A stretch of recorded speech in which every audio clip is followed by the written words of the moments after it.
This is John Hishta with AARP, and I want to talk to you about the money you pay into Social Security with every paycheck. Folks, that's money you earned, but special interests in D.C. are pushing to reduce your Social Security payments and annual cost of living increase. They don't get how much Americans depend on Social Security, but AARP is fighting to stop them. Go to aarp.org/weearnedit to join our fight. Paid for by AARP. Welcome to the program. No Victocrats allowed because we've got a country to save. So let's get her teed up! You want to play what? Say hello to my little friend! What the hell's going on out here? Ooh, that's a bingo. You can't succeed without teeth.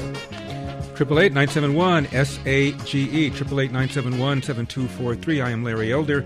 We're Salem News Channel. Later this hour, we're going to talk to Jay Carafano from Heritage about President Trump's statement to Iran, "This is your last chance." Stock market today hit record highs. Maybe there's a deeper reason people mistakenly believe the rich don't pay their fair share in taxes. We will discuss. Big primary day for DSA candidates. Kamala Harris went from saying she's open to expanding the Supreme Court and open to eliminating the Electoral College to saying she's now in favor of doing both. Do you think maybe she's running for president? Zoran Mamdani says it's not true the New Yorkers need ID to shop in a government store. The DSA candidate for governor of Wisconsin calls for a world without prisons. She says it's aspirational. Is a world without crime victims aspirational? Caitlin Clark dodges the question when asked whether biological men should compete against women in sports. Israel says it will not withdraw from Gaza until the weapons in possession of Hamas are removed from Gaza. Have we seen this movie before? 888-971-SAGE, 888-971-7243 is our number. I want to start with the economy. As I mentioned, Dow Jones, record high, S&P record high. Over half of Americans, roughly 60%, have money directly or indirectly invested in the stock market. So when you hear the stock market only benefits the top 1%, it's complete and total nonsense. But you hear that all the time. And we talked about how, according to the Media Research Center, most people get their news from their phone, from their feeds, from these news aggregates, which simply siphon the left-wing traditional media into little sound bites that the majority of people now get. And you're not going to hear the Washington Post piece that the top 1% pay, in fact, more than their fair share in taxes. But I'm looking at the outlets like CNN, BS Now, which I read and watch so you don't have to. And the news is relentlessly negative. And I thought about the article I wrote back in 2019. Headline, Media Badmouths the Economy Like It Did in 1992. In 1992, when George Herbert Walker Bush was running for re-election, a Gallup poll found the majority of Americans thought we were in a recession. Now, I'm tempted to ask young people, what is the definition of a recession? Generally, people have called it back-to-back quarters where there's been negative GDP growth.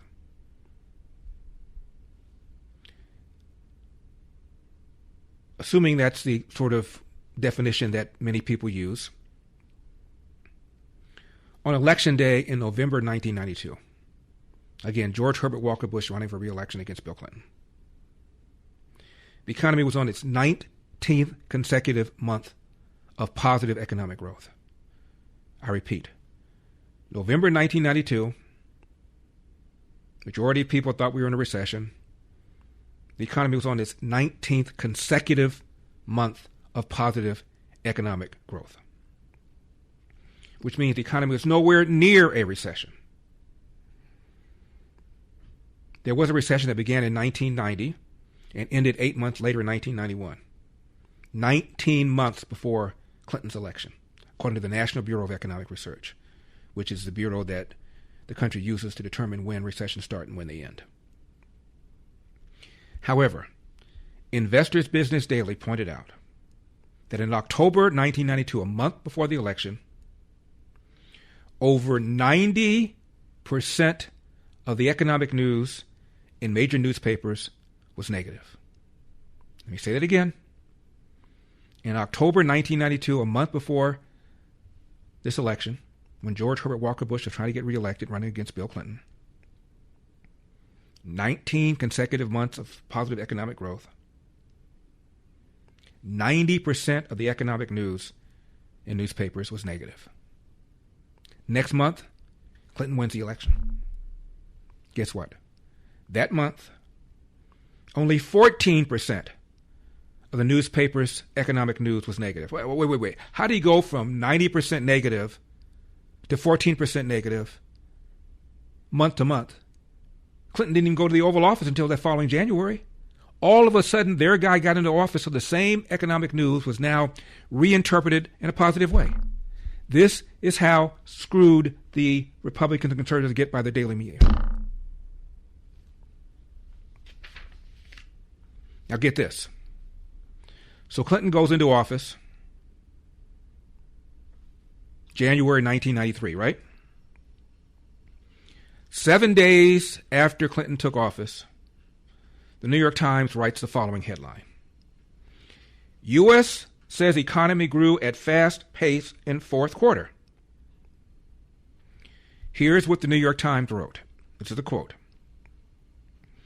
The economy grew at a faster than expected annual rate of 3.8% in the final quarter of 1992, the strongest performance in 4 years, the Commerce Department reported today. 3.8% growth? When have you seen that? When's the last time you saw growth like that? Last quarter, George Herbert Walker Bush, majority of Americans thought we were in a recession, 19 consecutive positive months of economic growth, 3.8% final quarter of 1992, Bill Clinton walks into office. It's not too shabby for a recession. And that is exactly what's going on right now. Gas prices, as I said a million times, lower than under Joe Biden, and adjusted for inflation, lower than under Barack Obama. Number 29. Well, let's take gasoline prices. So I looked at what happened under the last three presidents, Obama, Trump, Biden. And so this was actually surprising to me because we do have a fairly high gas price today. But if you look over the years that Trump has been president, the average gas price adjusted for inflation has been lower under Trump than it was under Biden and under Obama. That's Steve Moore, one of Trump's economic advisors in Trump 1.0. How long have I been saying this? How long have I been saying this? The national chairman, economic department, is Kevin Hassett, one of Trump's primary advisors. Trump 2.0, number 22.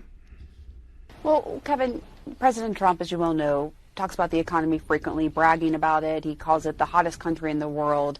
And here's something Commerce Secretary Howard Lutnick said back in December. Look for the second quarter of 2026 to be amazing as all this money comes back into the economy from this big, beautiful bill, which really takes care of Americans. Finally, the president has the power to take care of Americans. Someone actually in the White House cares about the real people of America. Mr. Secretary, you said just a moment ago, Kevin, that consumers are optimistic, but we have this poll where 77% of Americans say economic conditions are overall poor. That is the lowest of Trump's second term so far. Is this the, quote, amazing economy the administration thought you'd all be boasting about when the, quote, unquote, big, beautiful bill was passed more than a year ago? Well, again, right now the economy does look amazing to me. The inflation's going down, the unemployment rate is low, initial claims like almost no one's getting fired. And final demand was up about 4%, which is about what my friend Howard Lutnick was predicting back then. It was the sort of surge in imports of capital goods that I think that caught people a little bit by surprise. That's why the number was a little bit lower. But I think that you're seeing really, really strong growth. And in the end, one of the things that I can say as an economist is that there's a big economic literature that says that in the end, people vote based on what's in their pockets. There's a guy named Ray Fair at Yale that has a famous paper that shows that what people have in their pockets is the best indicator of what's going to happen to elections. And so if you take the Ray Fair model, then you can say, well, actually real incomes went down under President Obama, then President Trump won, and real incomes went down under President Biden, President Trump won again. And so I think that the real incomes growing right now are a really positive sign politically, and much more positive sign than something I would see in a poll. And of course, that was to CNN. She was just shocked. She expressed on her face. There's a book, 1997. This is 5 years after Bill Clinton gets elected. Lessons from the Recession. A Management and Communication Perspective. The authors wrote, and I'm quoting, "It's difficult to avoid the conclusion that the highly negative view of the economy in 1992 was due in large part to widespread misperceptions about its performance and prospects, and that unduly negative coverage on network television played some major role in forming those misperceptions." Close quote. A lot of words to say something very simple. The biased media altered people's perception of the economy and made them feel falsely that the economy was in a recession, when by any normal definition of the word recession, it wasn't even remotely close to a recession. 3.8% growth in the final quarter of George Herbert Walker Bush. Are you kidding me? Now, when it comes to supplements, two things matter most: that it works and that you can trust it. Rather than tell you about Relief Factor, we let our customers do it. We hear from people every single day whose lives have changed. We'd like you to hear a few of their stories. Chris has spent years doing physical work, leaving his feet sore at the end of the day. After starting Relief Factor, he felt so good, he did something he'd never done before. He ran a half marathon. Now he tells all his friends about Relief Factor. I take it every single morning for back issues. They make it easy to find out if you'll be the next person telling us Relief Factor gave you your life back. 3 weeks, just $17.76. Simply go to relieffactor.com, relieffactor.com, or call 800-4-RELIEF. That's 800-4-RELIEF. We'll connect you with our friendly local team. Relieffactor.com, relieffactor.com, 800-4-RELIEF, 800-4-RELIEF. Parents, the biggest question in education today is how artificial intelligence is shaping the way your student learns. Artificial intelligence is changing education faster than most schools are willing to admit, and many families are rightly concerned. At Patrick Henry College, the goal isn't to outsource thinking to machines. It's to train students to think for themselves. PHC emphasizes a Christian liberal arts education that develops reasoning, writing, speaking, and discernment skills no algorithm can replace. Students learn to engage technology wisely, understanding its capabilities, but also its danger and limitations, rather than becoming dependent on it. In a world increasingly shaped by AI, Patrick Henry College prepares students to lead with wisdom, conviction, and moral clarity. If you want a college that prepares your child to lead in an AI-driven world without losing his or her faith and values, I encourage you to learn more about Patrick Henry College. Visit phc.edu/elder. That's phc.edu/elder. 888-971-SAGE, 888-971-7243. I am Larry Elder. We are Salem News Channel coming to you from the Relief Factor studio. Don't forget your Relief Factor, 800-4-RELIEF, 800-4-RELIEF. Next segment, we're going to talk to James Carafano of Heritage Foundation about his take on the state of the war against Iran, what he thinks about the alleged deal for Hamas to turn over their weapons, although Israel says they're not turning over weapons, they're just storing them under somebody else's supervision. We want the weapons out before we agree to pull out of Gaza. And we're also going to talk to him about what's going on in Spain with all these illegal aliens from Morocco pouring into that little tip that's connected to the continent of Africa, but is controlled by Spain. All of this and more. President Trump has said this is Iran's last chance to sign a good deal. Number 56. They don't like saying that they're talking. So I say, wait, we're in talks. Big deal, we're in talks.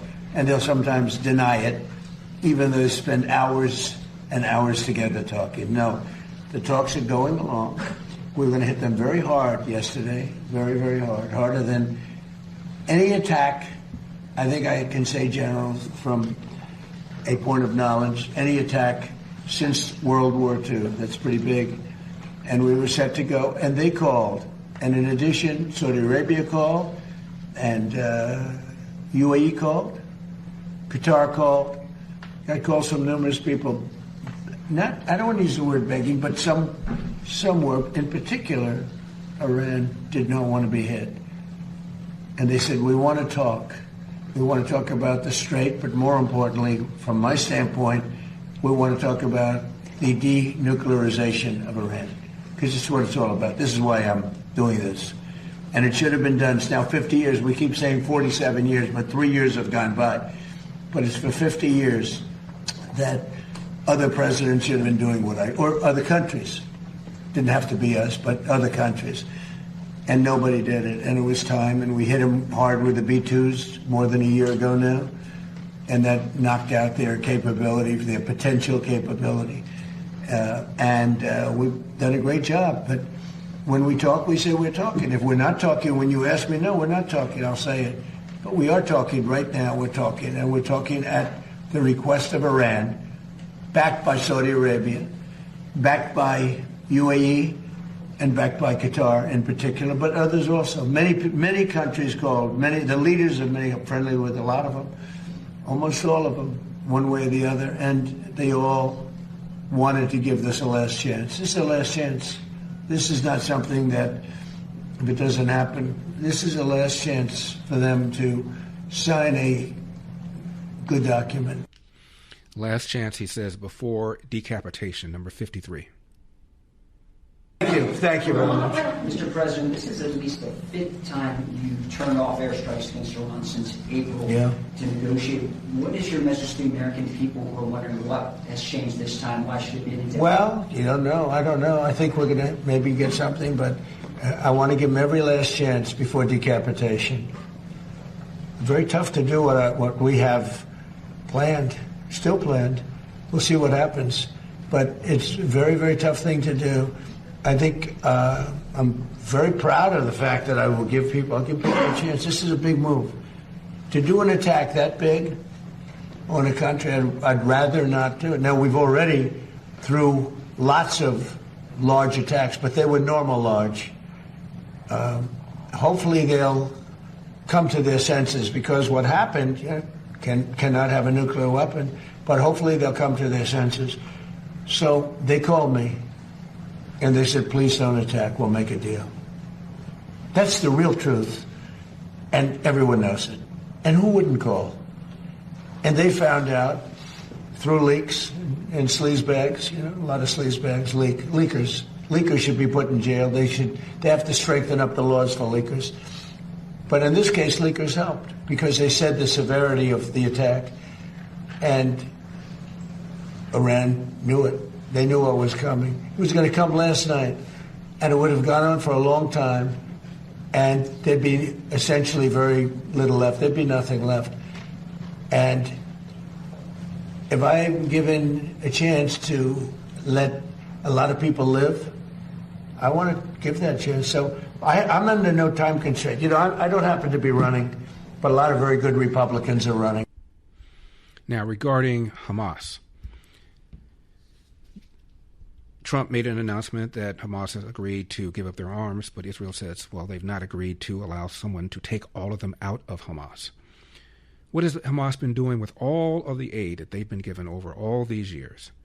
Here's what Douglas Murray, conservative pundit, said back in November 8, 2023. This is just 1 month after October 7, number 34.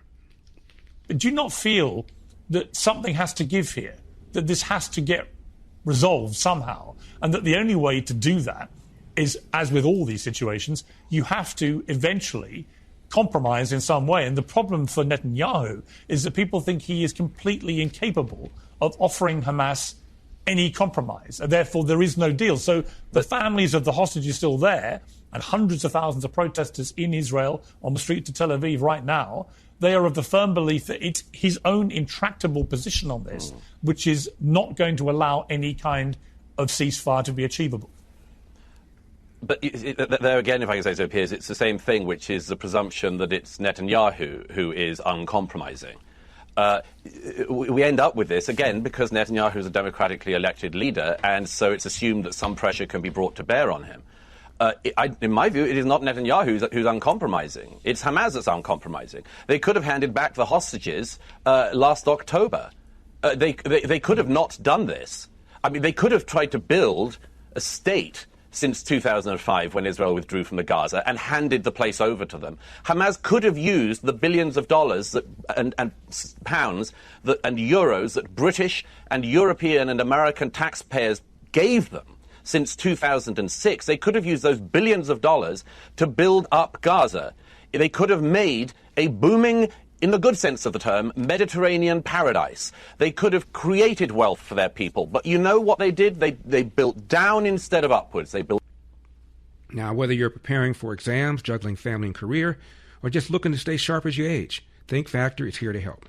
Created by the same company that makes Relief Factor, Think Factor supports sharper focus, stronger recall, and clearer thinking. It's a natural way to give your brain the daily nutrients it needs for memory, attention, and even vibrant vision. I take it every single morning, and get this, Think Factor results get better the longer it's taken. So if you want to stay focused during demanding tasks, keep your memory strong, and maintain mental energy for whatever is ahead, Think Factor is for you. 800-4-RELIEF, 800-4-RELIEF, or visit ReliefFactor.com, ReliefFactor.com. Your first bottle is just $19.95. Think Factor. Think clearer, perform better daily. Call 800-4-RELIEF, 800-4-RELIEF, or visit ReliefFactor.com. That's ReliefFactor.com. First bottle, again, $17.95.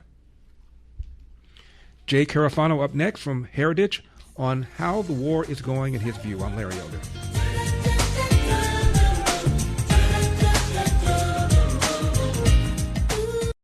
Half a century later, Watergate still shapes how Americans view power, scandal, and trust. This weekend, the America 250 film series presents Watergate Secrets and Betrayals. Revisit the investigation through archival footage, interviews, and new arguments about what happened. Watch Saturday and Sunday at 7 p.m. Eastern on Salem News Channel. 888-971-SAGE, 888-971-7243. I am Larry Elder. We are Salem News Channel. My guest graduated from West Point, served 25 years in the Army, retiring as a lieutenant colonel. He's now VP Foreign and Defense Policy Studies at the Heritage Foundation. Please welcome back Dr. James Carafano. Jay, thank you very much for taking the time. Hey, good to be with you, my friend. Jay, you're probably tired of talking about this. President Trump says that he's given Iran their, quote, last chance. What do you think is the state of play in the war against Iran? Yeah, let me explain why I'm tired, right? I don't think this is the big issue in the Middle East, and here's why. The war with Iran was the chief threat to U.S. interests in the region. It was the most powerful force, the ability to destabilize the region. Trump's campaign has eliminated all of that. Today, Iran physically could not build a nuclear weapon, even if they wanted to. They simply can't do it. They could threaten their neighbors with a rain of fire from above. Okay, they can shoot a ballistic missile here or a drone there, but they do not have a mass arsenal anymore that they can threaten anybody with. They could unleash their surrogates to attack anybody whenever they wanted. That won't work. We recently saw, for example, the Houthis in Yemen said, we're going to close the Red Sea. That lasted for about 5 minutes. They can't even financially support these guys. Yeah, and they once claimed that they could shut off the 20% of the world's oil that transited the Strait of Hormuz, that they could shut that off. And that is literally not true anymore. Two-thirds of the region's exports are going out. So from when the war started to today, 2/3 of what used to go out now goes out, and all that bypasses the Strait, and the Strait isn't even closed. They have a limited capacity to do it the Strait.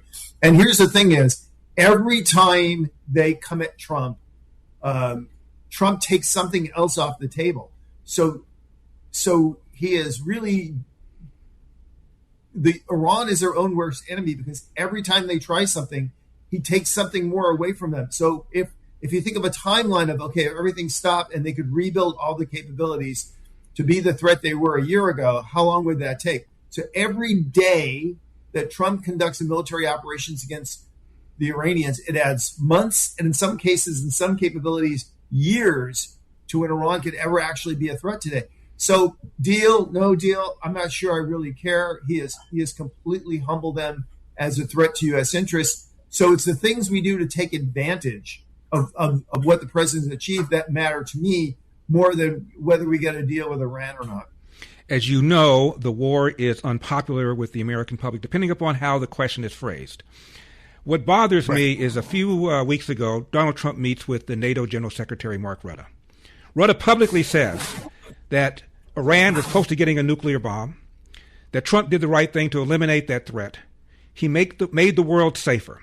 So, Jay, I checked Reuters, Associated Press, LA Times, New York Times. Either that part was not mentioned at all or was buried deep in the article. That should have been the lead story. Here, that NATO General Secretary agrees with Trump that Iran was close to getting a nuclear weapon, and that threat has now been severely set back. Not even mentioned.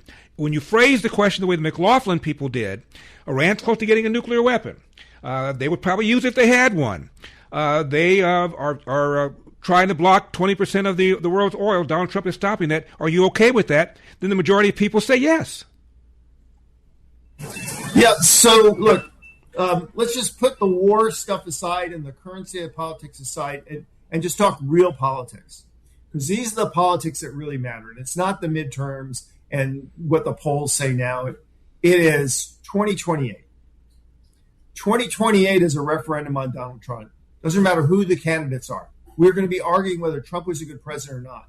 So if you want the meaningful, serious politics that are going to change America to come out right, when you ask the question in 2028, are you better off than you were 4 years ago? You want the majority of Americans to say yes. So for the president, what's most important is that he successfully prosecutes these operations to demonstrate decisively and completely that Iran is not a threat. Because nobody is going to remember when they go to the polls in 2028 what the cost of gasoline was when they went on summer vacation in 2026. So the president is right to discount the politics and focus on accomplishing the mission. And every day that this war drags on, the prospects that America and our allies in the region will be better off grow. And so here's the thing that we're not talking, because you talk about people don't talk about politics. I mean, the good things about this war, the signs that we know that this is working. Hamas would not be coming to a table and making a deal. The Iranians specifically told them, don't do this, if they thought that Iran was still in the game. The Saudis wouldn't be talking to the Israelis about maybe using their pipeline to move oil out the region if they didn't think they were going to partner the region. Countries wouldn't be working together. Iraq wouldn't be making a big deal with the United States, $1 billion of deal, if they thought Iran was a rising power. They wouldn't be standing by while the U.S. pounds the Iranian militias in Iraq. So nobody would be aligning with the U.S. Countries would be peeling off. People would be breaking. None of that's happening. So everything in the region shows that America is the power that is driving the train. And you're right. The media makes it sound like this is Vietnam, which is ludicrous. We come back, James. I want to ask you, why is it that our NATO allies are not stepping in? Why aren't they stepping up? What Donald Trump has done, in my opinion, is a gift to the world, made the world safer. It seems to me people should be lining up to help him, especially since he's accomplished all the things that you've said. And I want to ask you also about what's going on in Spain. Jay Carafano is my guest, 888-971-SAGE. Do not leave town. Have you seen her? Tell me, have you seen her? Why, oh, why did she have to leave and go away? Friday night. 888-971-SAGE, 888-971-7243. Larry Elder, my guest, is Jay Carafano of Heritage. Jay, give me a moment to set this up. Before you came on, I was talking about the impact the media has to shape how we think about things. 1992, George Herbert Walker Bush is running for re-election against Bill Clinton. There were 19 consecutive months of positive economic growth. Yet the majority of Americans thought we were in a recession. Investors Business Daily took a look at newspaper articles about the economy October 1992, a month before the election. 90% of the economic news in these newspapers was negative. Next month, Clinton gets elected. Same newspapers. Now 14% of the economic news was negative. Same data. Only thing that happened, only intervening thing that happened was that Bill Clinton got elected. And 7 days after Bill Clinton walks into the Oval Office that following January, New York Times writes, surprising economic news. Last quarter of George Herbert Walker's term, 3.8% positive economic growth. Yet the majority of people, as I mentioned, thought we were in a recession. That's why I started out by talking about all of this stuff, the way they discounted what Mark Rutte said. This is giving people the impression the war is not going well. They don't know why we went there. They don't believe that there was a valid reason for going. You hear knuckleheads like Chris Murphy of Connecticut saying, illegal war should never have started. He's on TV. I'm yelling at TV, Jay. Ask him whether or not he believes Iran was close to getting a nuclear weapon. Question was never asked. Look, reality gets a vote on foreign policy.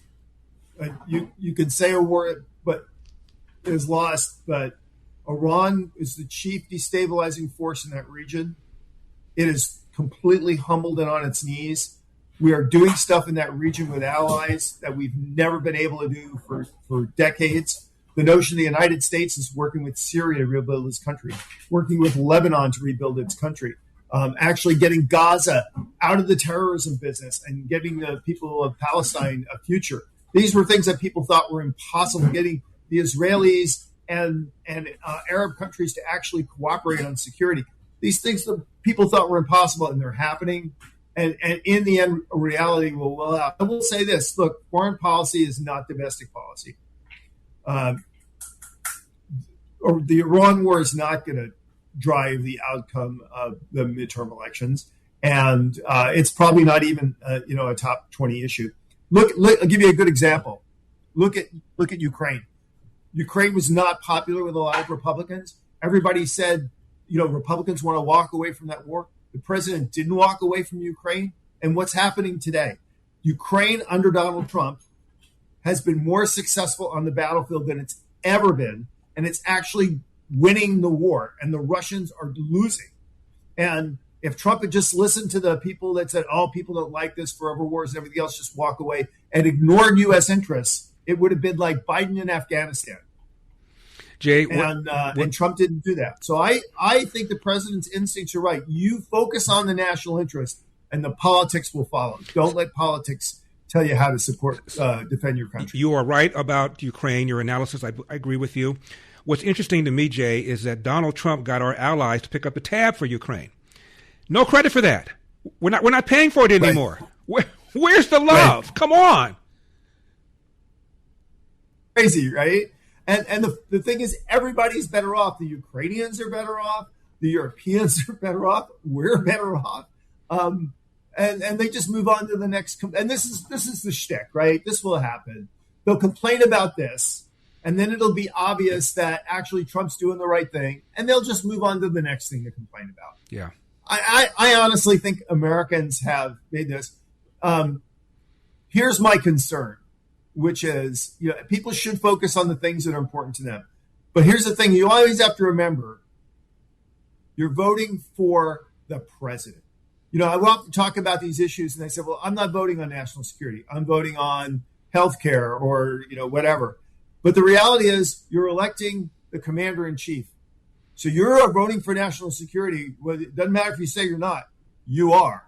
Same thing with the border. If you look what's going on in Spain, that could be us. When I saw the pictures of what's going on in Spain, I said, 2 years ago, that was Tuesday in America. Yeah, right? Yeah, that was us. We could go back to that in a heartbeat, right? Because nothing can keep a president from going back to that.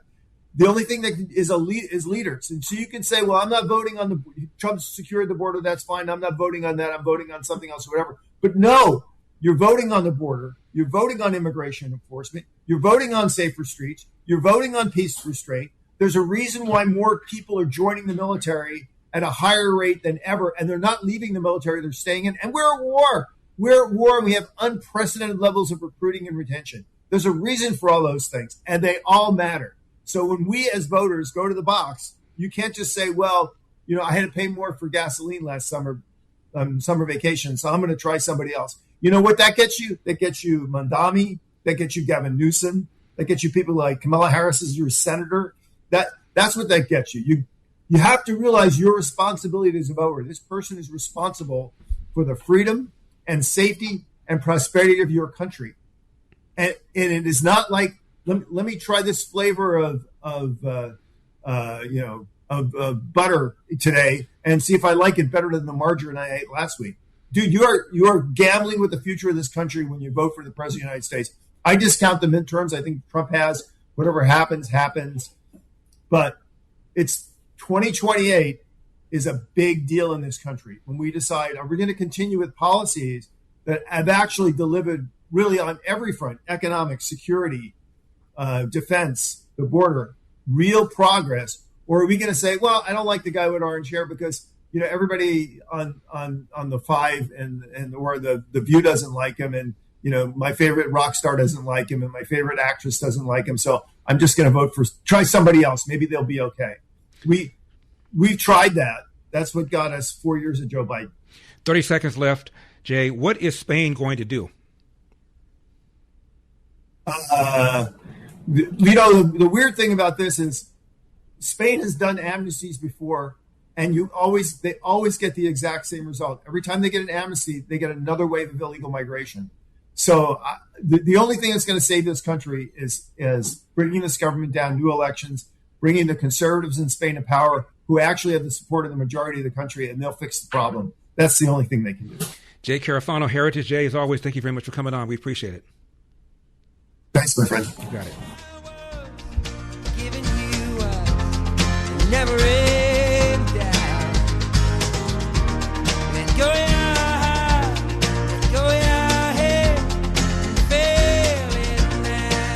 You think we have immigration problems? Did you see what happened in Spain yesterday?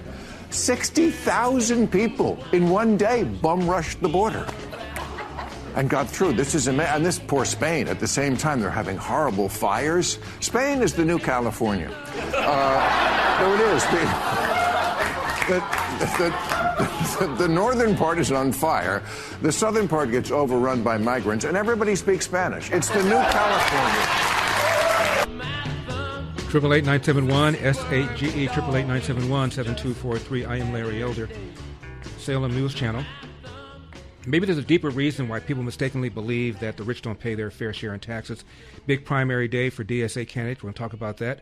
Kamala Harris went from saying she's open to expanding the Supreme Court and open to eliminating the Electoral College to saying she's in favor of doing both. Mamdani says it's not true that New Yorkers need an ID to shop in the government store. The DSA candidate for governor of Wisconsin calls a world without prisons aspirational. Question, what does she call a world without crime victims? All of this and more, 888-971-SAGE, 888-971-7243. Now, you already know groceries aren't getting any cheaper. So let me help you save money somewhere else. Right now, when you switch to Sage Wireless, I pay your first month phone bill. That's right. 100% free with promo code SAGE100. Keep your phone, keep your number, get a new one, even add a second line. You'll get reliable coverage on AT&T's very same towers, just at a far more affordable price. And get this, a portion of every bill helps support food for the poor. It's on me. Go to sagewireless.com and use code SAGE100 at checkout. That's sagewireless.com, sagewireless.com. President Trump on why he continues to allow Iran to choose peace. Number 36. Mr. President, this is at least the fifth time you've turned off airstrikes against Iran since April to negotiate. What is your message to the American people who are wondering what has changed this time? Why should it be any different? Well, you don't know. I don't know. I think we're going to maybe get something, but I want to give them every last chance before decapitation. Very tough to do what we have planned, still planned. We'll see what happens. But it's a very, very tough thing to do. I think I'm very proud of the fact that I'll give people a chance. This is a big move. To do an attack that big on a country, I'd rather not do it. Now, we've already, through lots of large attacks, but they were normal large. Hopefully they'll come to their senses, because what happened cannot have a nuclear weapon, but hopefully they'll come to their senses. So they called me, and they said, please don't attack. We'll make a deal. That's the real truth. And everyone knows it. And who wouldn't call? And they found out through leaks and sleazebags, a lot of sleazebags, leakers. Leakers should be put in jail. They have to strengthen up the laws for leakers. But in this case, leakers helped because they... When we come back, Pete Hegseth, angry at the media. Don't go away. Instead of me. So let's get her teed up! You want to play what? Say hello to my little friend. What the hell's going on out here? Ooh, that's a bingo. You can't succeed without teeth. 888-971-SAGE. 888-971-7243. I'm Larry Elder, Salem News Channel. Maybe there's a deeper reason that people mistakenly believe things like the rich don't pay their fair share in taxes. Let's discuss. Kamala Harris went from saying she's open to expanding the Supreme Court and open to eliminating the Electoral College, now saying yesterday or last week she's in favor of doing both. I wonder if she's running for president. We're going to talk about crime because a DSA candidate for governor in Wisconsin says a world without prisons is aspirational. As I assume a world without crime victims would also be aspirational, but what do I know?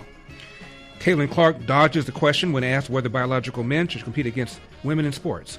All of this and more, 888-971-SAGE, 888-971-7243. Pete Hegseth, Secretary of War, has a message to the media. Number 38.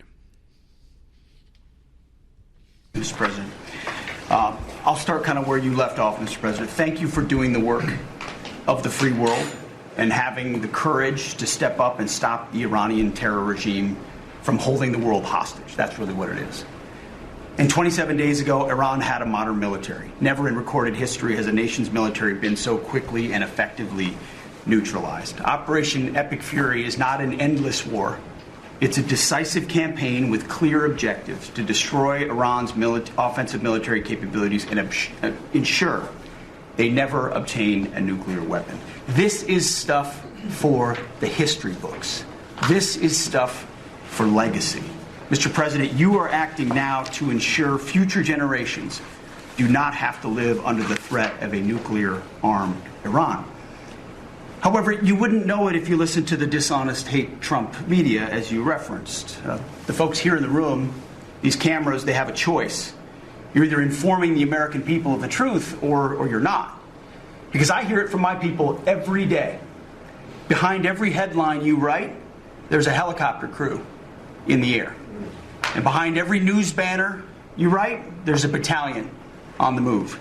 And behind every fake news story, there's an F-35 pilot executing a dangerous mission. My message to the media is get it right. This actually isn't something new to me. I may be a young guy, Mr. President, but I'm not a rookie in this realm. In 2007, I helped lead the surge, the public fight for the Iraq surge. Stood and watched people stand in the Senate and declare the war is lost before it even started. Who was that? It was Harry Reid. That was the Democrats and the media working hand in glove. Back then it was 3 years into a war. Now we're 3 weeks into an operation. But see, unlike Iraq, this isn't a tie. This is not parity. This is not chaos. This is success. Pure American success. On plan, and as the President said, ahead of pace. Over 10,000 enemy targets destroyed. Over 140, I think now you're right, Mr. President, over 150 naval vessels sunk, underground facilities destroyed, their defense industrial base in shambles. And overnight, not only do they not have a Navy, Mr. President, they no longer have a Navy commander. IRGC's Navy commander was killed overnight in operation. So no Navy leader. Now that here's the thing about the media, though.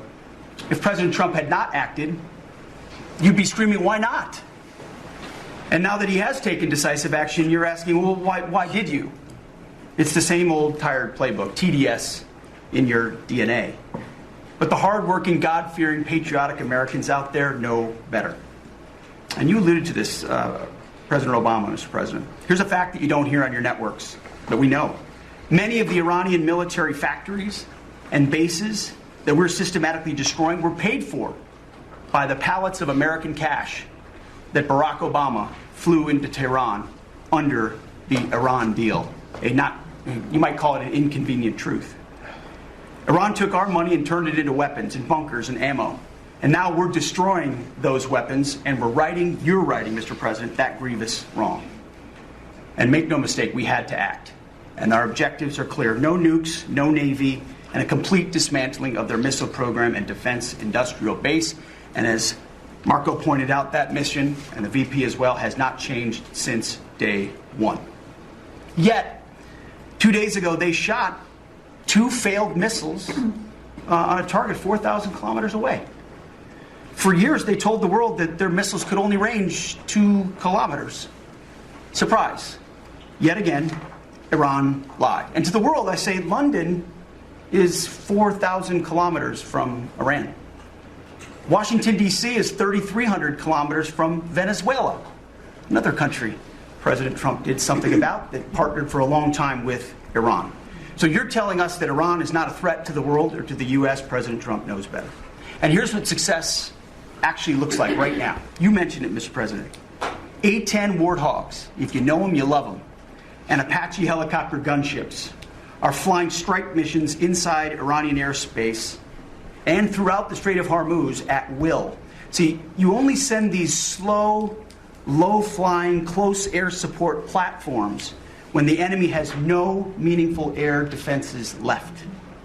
Their presence is proof that Iran's air defenses are gone. Their command and control is shattered, their top leaders hiding in underground bunkers, while their mid-level commanders are being crushed in the field. The morale of their fighters plummeting, and we see that disconnect daily. They're privately admitting, as you said, Mr. President, very heavy losses. We know that. President Trump has given us a clear mission. Our capabilities are only going up and Iran's are plummeting. We are here to win, and we're full speed ahead. So, Steve, we appreciate your efforts. We pray for a deal, and we welcome a deal. And we have the ultimate deal maker to make it happen. But in the meantime, as I said yesterday, the Department of War will continue negotiating with bombs. War is negotiation by other means. And finally, I want to thank our incredible troops. Our pilots, crews, sailors, refuelers, air defenders, the absolute best of America, the real 1% of our country. This President Trump has your back. And I know this cabinet prays for you every single day. And we ask the American people to do the same as they continue in this mission. God bless. Thank you.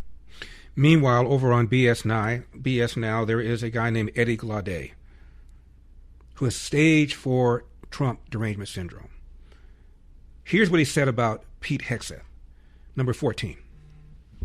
That context is so fascinating, Eddie, especially because Hegseth doesn't sound like the Secretary of Defense in that video. He sounds like an influencer who's trying to sell you supplements. And it's all right. It's all because it all sounds vibes based. Yeah, absolutely. So what Rachel just laid out makes me less harsh, less judgmental about what the policy is about. But I think there are 3 things that really animate how my response to this. One, every time Hegseth talks about manly man, I just want to play men in tights. That's the first thing I want to do. The second thing I want to talk about is that we need to begin to think about the way the intellectual kind of lines, the kind of tributaries that inform and shape this stuff. This sounds a lot like a kind of respectable version of Bronze Age pervert stuff around manly man, around a certain kind of notion of masculinity that we need to begin to interrogate. And then there are, of course, Hegseth's Christian commitments. This is also tied to a kind of muscular Christianity that was really critical to the 19th century, that led to an expansion of YMCAs and the like, about spiritual athletics and the like. And we see this discourse animating much of what Hegseth has done, and particularly the folks he's committed to. His religious community they're committed to. So we need to see these tributaries and connect the dots, it seems to me. It's interesting to me, your slip of tongue there, because you said Donald Trump instead of Hegseth, but we all know where this actually comes from. What was that? A muscularity Christianity? Is the man an effective Secretary of War? Has the Iran nuclear program been set back probably decades? Has their ability to support their terror proxies been severely diminished? Has their ability to fire off missiles that could reach Europe and someday America been substantially set back? But Pete Hegseth, whenever I hear this, it reminds me of the kind of Christianity masculinity that established the YMCA. What? Keep in mind, I watch this so you don't have to. You just hate this man. Are we better off now? Was Iran close to getting a nuclear weapon? Notice that never came up. Was Iran cheating on the Iran deal that you guys praised? Never came up. You want to comment on what Pete Hegseth said about the money being used that Obama gave him for all these munitions and bases? Nothing. 888-971-SAGE, 888-971-7243. 888-971-SAGE, 888-971-7243. I am Larry Elder. We are Salem News Channel. Had dinner last night with some people who are attending an event that President Trump is having here in California. CNN is reporting a heavily armed man was arrested Sunday outside Trump National Club in Southern California after federal agents reported a suspicious person walking the property. Los Angeles County Sheriff Department said in a statement issued today. Federal law enforcement source told CNN there was no current indication that the person was plotting an attack on President Donald Trump. The source noted the investigation was ongoing. It says Trump is scheduled to visit L.A. today for a Republican National Committee event. Deputies identified the man as 38-year-old, first name Jeanine, Jeanine, but CNN is referring to this person as a man. Jeanine John Teal of Downey, who they said was also under investigation by the El Segundo Police Department in a robbery case. Which brings me to what the DSA candidate for governor in Wisconsin, Francesca Hong, said about the president. Number 37. In the restaurant industry, when we're out of something, we say it's 86th. And I'd say it's about time we 86 Trump. He represents the utter failure of our government to keep us safe from threats, both viral and systemic. She's in the restaurant business, apparently, and she says when we use the term 86, we mean to close. This is just sick. Explain to me how the president is failing to keep us safe when for 4 years we had open border. How many times do we have to talk about this? 86 means we're out of something. We should discontinue it. It's been discontinued. And yet another man arrested, heavily armed.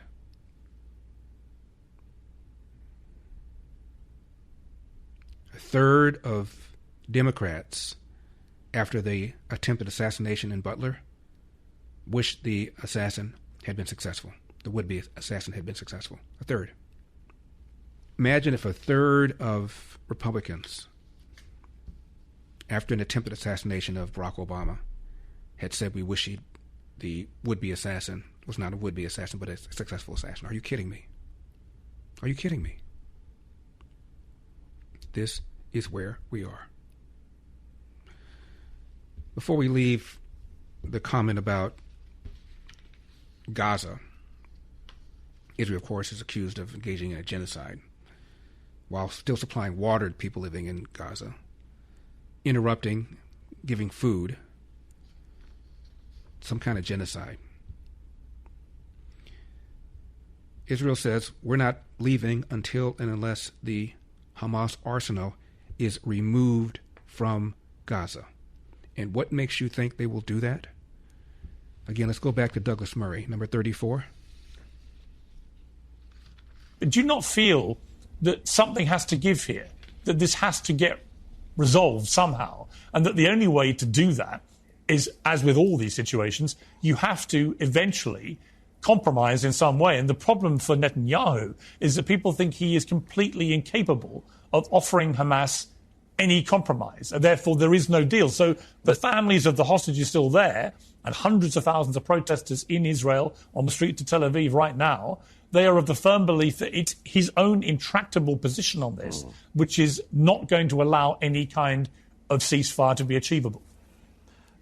But there again, if I can say so, Piers, it's the same thing, which is the presumption that it's Netanyahu who is uncompromising. We end up with this, again, because Netanyahu is a democratically elected leader, and so it's assumed that some pressure can be brought to bear on him. In my view, it is not Netanyahu who's uncompromising. It's Hamas that's uncompromising. They could have handed back the hostages last October. They could have not done this. I mean, they could have tried to build a state since 2005 when Israel withdrew from the Gaza and handed the place over to them. Hamas could have used the billions of dollars and pounds and euros that British and European and American taxpayers gave them since 2006. They could have used those billions of dollars to build up Gaza. They could have made a booming, in the good sense of the term, Mediterranean paradise. They could have created wealth for their people. But you know what they did? They built down instead of upwards. They built a tunnel network bigger than the London Underground for all of those years, and they squirreled away the money, just like Yasser Arafat did before them, and they made themselves rich. Why was Ismail Haniyeh worth billions of dollars? Why does Khaled Mashal, why is he worth billions of dollars? Why are their children like princelings who live in apartment complexes in Doha? Because they took the money of Americans and Brits and Europeans and they took it for themselves and kept the people of Gaza in immiseration and poverty. There has been since 2005 a complete counterfactual of what could have happened. But the Hamas leadership didn't want that.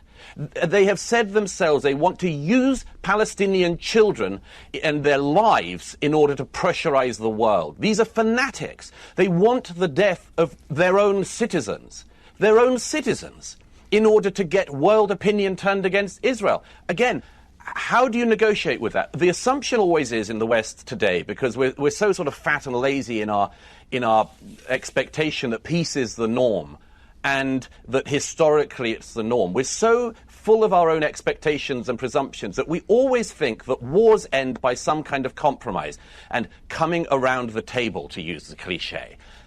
They don't. Historically, most wars end because one side wins and one side loses. And one of the reasons, in my view, why there is this endless rounds of war in this region is because the Israelis are never allowed to win, and Hamas, in this case, are always allowed to draw. And I think that that is simply to set up the precursor for the next conflict. If Hamas come out of this with a fighting capability, then there will be another round of this war in a couple of years. So when David Lammy and others say what we need to have is a peace deal, I'd say on what terms? Everybody wants peace except for Hamas and the fanatics. Everybody else wants peace. All of these people in the south, these kibbutzniks and the party-goers and others who were murdered on the 7th, all dreamed of peace with their Palestinian neighbors and brothers and sisters. Who stopped that peace being possible? Hamas, from 2005 and again to this very day. And Hassan Piker, the influencer, member of the DSA, says Israel is 1,000 times worse than Hamas. Are you sick? Are you demented? This heavily armed man, arrested on Sunday, had an illegally modified AR platform rifle, 2 radio signal devices, a 1911 .45 caliber pistol, an AR platform upper receiver, body armor, high-capacity magazines, bulk pistol, and rifle ammunition, and several notebooks containing what the California called concerning statements, close quote. We're going to talk about Spain when we come back. Nick Shirley was there. Got chased with a knife. I'm Larry Elder.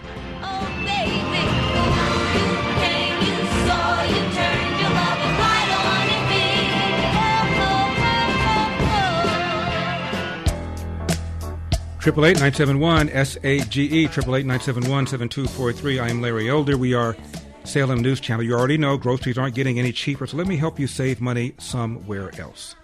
Right now, when you switch over to Sage Wireless by going to sagewireless.com, I pay your first month phone bill. That's right, 100% free with code SAGE100. Keep your phone, keep your number, get a new one, even add a second line. You'll get reliable coverage on AT&T's very same towers, just at a far more affordable price.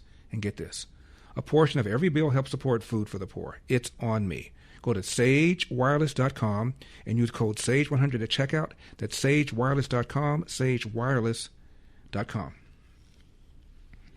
Nick Shirley went to Spain to cover the apparently 60,000 men that have entered that tip of Africa, which is part of Spain. 60,000 men, not women, military-age men. Number 49. Well, just like Team Biden lied to us about the border being secure for years, Spain is lying to the world about its own massive migrant crisis. Over the weekend, they claimed that the situation was under control. No problema. The Moroccan invaders were home. Really.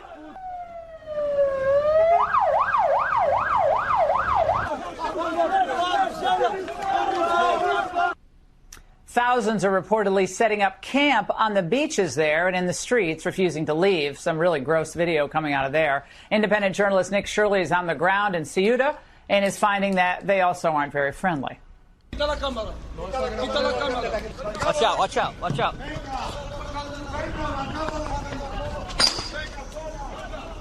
Now we got people throwing stuff at us. Look, he's got the rocks now. He's throwing rocks. Oh. They're throwing rocks.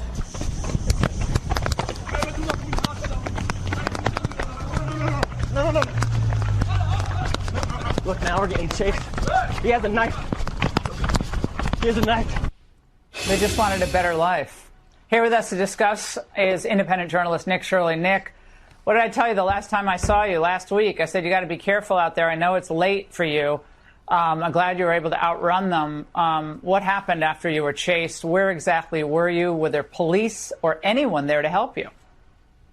Yeah, we ran down to the bottom of the hill because we were kind of on the top of the hill at that point when we were getting chased. And then we saw the guy reach for his knife and he said he was going to stab both of us. So we obviously ran as far as we could. And then we got to a spot and it was funny. Our car was parked like right next to where the guy was, where he threatened to stab us. So we had to get in a police car and then had them drop us off so we didn't get stabbed or the guy didn't come after us again. Well, there goes your camera. That's okay. Were you, was that a Moroccan? I mean, who was that guy? Were these migrants that were still hanging around, or who were these people? Yeah, it was a group of people that were still hanging around. Some of the Moroccans that hadn't gone back yet. There's still thousands of people on this. It's basically like a little island because it's just this part of Spain that's just all by itself on the African continent. So, they think it's theirs. That's what happened. Yeah, they think it's theirs. Yeah, right? But it's so there's a lot. Look at how close. But it's never been theirs. Yeah, well, we go back hundreds and hundreds of years. We can do the entire Islamic march through Europe too. But Nick, you notice something peculiar about this group? Watch. Once again, not a single woman in sight. This is all just a group of men right here, all being escorted down the mountain from the Spanish military. And how old are you guys? 28. He's 28. 21. ¿Por qué mujeres no vinieron aquí? Mujeres a la casa, como dice en el Islam. Explain that. The point about Islam, women stay at home like Islam says. This is conquest. This is not just looking for a better life. This clear they got a goal. Yeah, and it's like if you had no job, no money inside of your country, why would you leave your wife there? And it's very interesting to think that all these men, they're all 21 to 28 years old, and they're all coming here, like literally in the truckloads. Like truckloads of men just got dropped off at the border. The Moroccan government let them through, and then the Spain government literally opened up the gate for them. So when they say that that overwhelmingly, like they led us to believe that 50,000 people were returned to Morocco. That is not what you're seeing. No, I mean, there were thousands of people up in the mountains. Like everywhere you look when you're driving around the town, you'd look up in the hill and there'd be somebody crawling out of the mountain. Like who knows how many people are still there? There's not a real number you could give. What do they expect to? What they expect to just stay there and get taken care of? Or there's obviously a lot of break-ins that we've seen. A lot of people bashing in people's windows. So what do they expect to get? The goal is to make it over the mainland. And then from there, I heard people say they're going to want to go to Romania. They want to go to Paris. They want to go to London, Germany. We come back. Trump says coming to America if Democrats get back in power.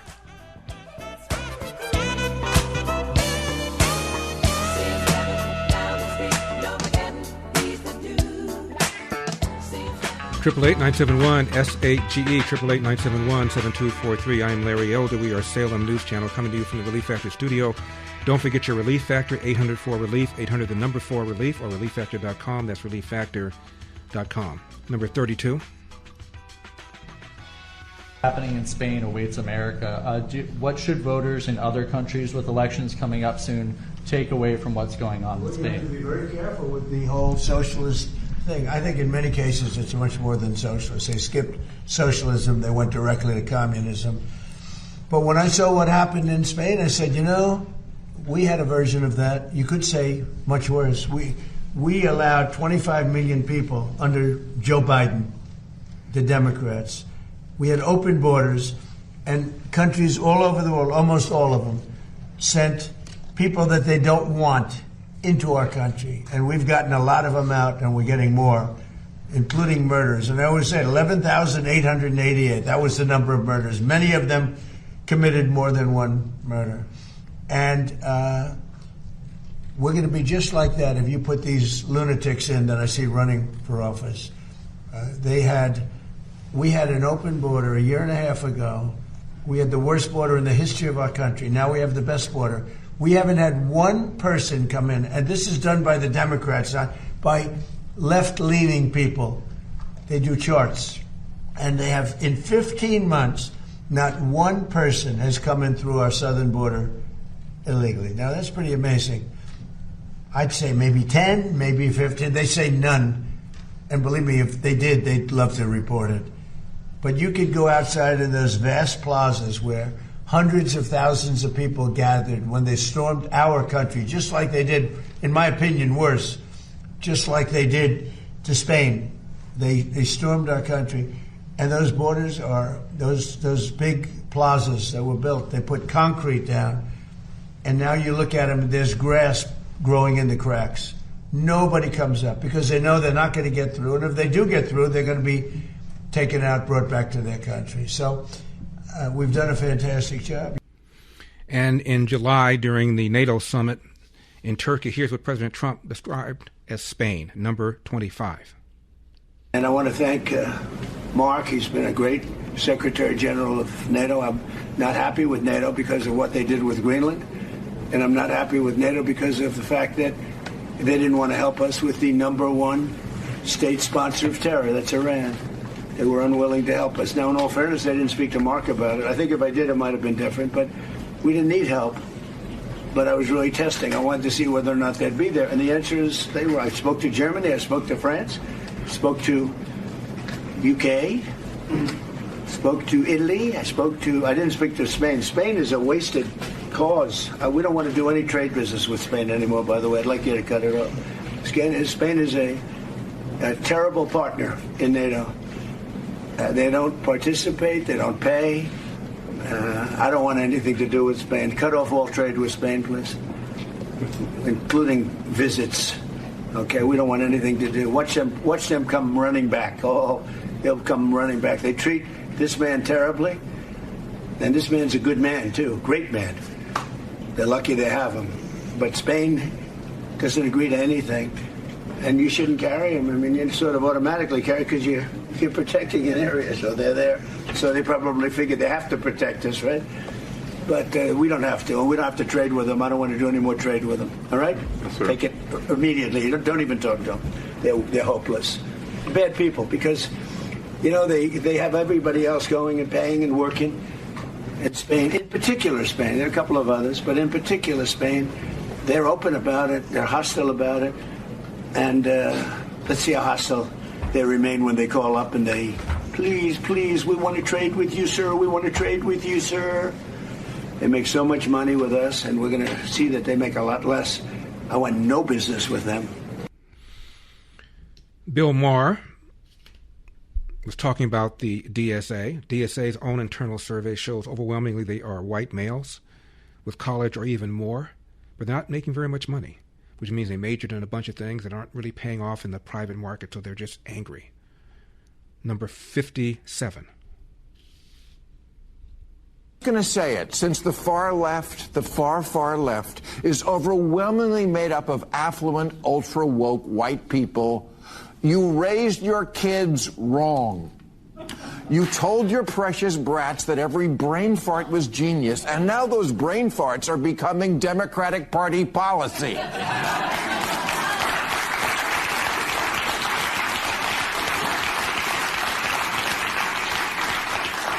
Francesca Hong, yet another major Democratic candidate who's all in on abolishing the police and is running for governor of Wisconsin, says, I think that my perfect world would be a world without prisons, because we all see the humanity in one another, and then we know nobody's disposable. Well, murder victims are. I mean, if you heard this kind of nonsense coming out of the mouth of a teenage beauty queen, it would be an eye roll.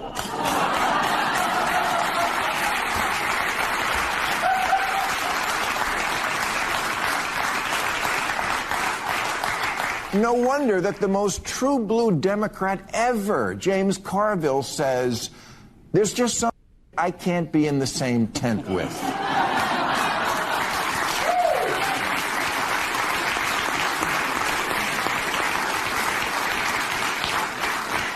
Yeah, Carville said, I'm done. I'm not in that political party. Now, Gavin Newsom disagrees. He says he's good with it because the party is a big tent. Well, you know what else you find in a tent? Clowns. The DSA co-chair says not a single phone call from any Democrat operative has come to me. Nobody's come to me and said, hey, can you back down? Can you calm down? Can you stop talking about abolishing prisons? Abolishing the police? Getting rid of the Senate? Having the president get elected by the House? Calling Israel apartheid? Committing genocide? No one's called me and said a word. Number 51. Megan, when you're hearing Democrats have to be calling you, right? And saying, listen, love the energy. Love that you're getting these new voters. Love that you're getting us back in the blue collar business. It's great. It's great. But just, you gotta relax a little bit with the abolish this and then get rid of that. And it sounds too radical. It sounds like you want to destroy our constitutional republic. What do you say? Well, not a single phone call from a Democratic operative has come to my phone. Wow. So I don't know if they're single phone call. No one's ever called me and said, can you back down? Now, when it comes to supplements, two things matter most: that it works and that you can trust it. Rather than just tell you about Relief Factor, we let our customers do it. We hear from people every single day whose lives have changed, and we'd like you to hear a few of their stories. Jim ran out of Relief Factor twice, and both times his stiffness, aches, and pain came back. Once he restarted it, he says he felt better again. As Jim puts it, you know something's working when you run out of it. I can tell you that. On vacation, I forgot my Relief Factor. My back issues came back. Now, they make it easy to find out if you'll be the next person telling us Relief Factor helped you tackle your daily aches and pain.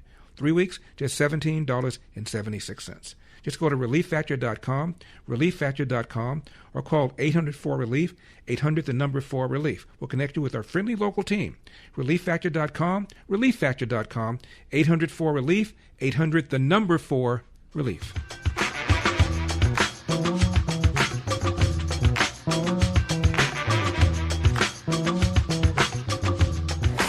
888-971 SAGE 888-971-7243. I am Larry Elder. We are a Salem News Channel. We're going to talk about crime. We're going to talk about the candidate for Wisconsin, Francesca Hogg, and the kinds of things that she wants to do. Caitlin Clark dodged the question when asked whether she thinks biological men should be competing against women in sports. Hassan Piker says, no, there's no implosion here. I mean, after all, were Hillary and Kamala really successful candidates? Don't get on our case. This very, very influential DSA member, 28. James Carville says this is all going to implode at the general election. Yeah, as opposed to previous neoliberal Democratic candidacies that have been spectacular successes so far. Hillary Rodham Clinton in 2016 and Kamala Harris in 2024. I don't think I'm exceptionally good at proselytizing the gospel of socialism necessarily. I think there are a lot of people who are just this is not working. Cost of living crisis is completely out of control. Democrats haven't done anything about it. Republicans haven't done anything about it. There has to be a different alternative. And regarding James Carville, this is what a former Democrat Ohio Senate candidate said about Mr. Carville, number 58. Yeah, I think it's interesting what Carville's saying. First of all, I think that God might have something to say about Jim Carville continuing to dictate Democratic politics more than anything he might say, being over 80 years old. And this, you are Harris getting Are a you fundamental implying point. God because you think he would? Why would you say something like that? That sounds like death. Is that what you mean to say? Well, what I'm saying is that we have a lot of people. God might have something to say about what James Carville is saying. So you don't buy into abolish prisons. You don't buy into abolish the police. You don't buy into Israel is a apartheid state that commits genocide. You don't buy into abolish the Senate. You don't buy into elect the president by the House. Then God might have something to say about you because you're 80 years old. Let's hear that again.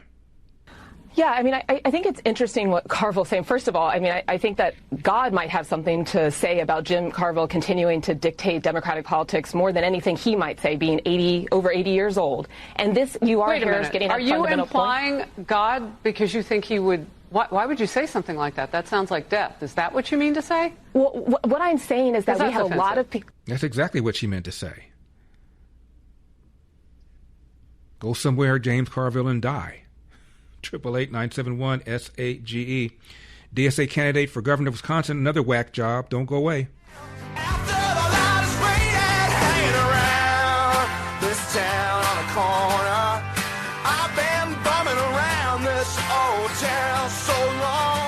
So let's get her teed up! You want to play rock? Say hello to my little friend! What the hell's going on out here? Ooh, that's a bingo. You can't succeed without teeth. 888-971-SAGE, 888-971-7243. I am Larry Elder. We are Salem News Channel. Big day for the DSA candidates. Harry Enton explains how Abdul El-Sayed in Michigan is ahead. He's a member of the DSA, refers to Israel, of course, as committing genocide, and calls Israel apartheid. And he's endorsed by Bernie Sanders, by AOC. Number 39. Yeah, I think that tomorrow Abdul El-Sayed will deliver the biggest blow so far against the establishment of the Democratic Party because he is the heavy favorite going into tomorrow. Just take a look at the prediction market odds. Okay, chance to be the Michigan Democratic Senate nominee, Abdul El-Sayed. Look at this. He's up to a 98% chance according to the Kalshi prediction markets, way up like a rocket compared to where he was on April 3rd when he was just a 28% chance just a few months ago. The bottom line is this. You look at all the data that is out there. Abdul El-Sayed is the very heavy favorite going into tomorrow, and of course he is backed by a lot of folks on the left wing of the Democratic Party, and at this point, as I said at the beginning, he looks tomorrow to deliver the biggest blow so far against the establishment wing of the Democratic Party. Give us some sense of just the amount of anger that is there, really at incumbents. Yeah. Not at, just a particular person, but at incumbents, at people who are the establishment. Sarah, I think this is part of a larger story within the Democratic Party, right? That is why tomorrow is so key for understanding where the Democratic Party is right now. And you can see it nationally. What do Democrats want? Democrat and Democratic leaders who think the party needs at least major changes. Look at this. In 2022, it was just 33%. Look where it is now. The clear majority of Democratic voters are those who lean towards the Democratic Party. 57%. A clear majority believe that the party needs at least major changes. No wonder what we've seen so far is incumbents go down and defeat the House of Representatives. No wonder what we've seen so far this Democratic primary season is the establishment losing and losing and losing again in key races. And no wonder that Abdul El-Sayed is favored tomorrow, because the Democratic Party's voters at this point are so upset with the establishment. They're saying, anything else, please. And Abdul El-Sayed, who just 8 years ago during Trump's first term got blown out running for Michigan governor against Gretchen Whitmer, tomorrow is the heavy favorite, because simply put, the Democratic Party is looking for something new, and they are looking to go against Haley Stevens most likely tomorrow, who of course is a sitting congresswoman. I do want to ask you just how motivated Dems are. Where's the energy? How motivated are they to go out and vote? Because numbers matter. Yeah, numbers matter. Who in the Democratic Party is motivated to turn out and vote this election season? The energy right now is on the left wing of the Democratic Party, where Abdul El-Sayed is. Just take a look here. Okay,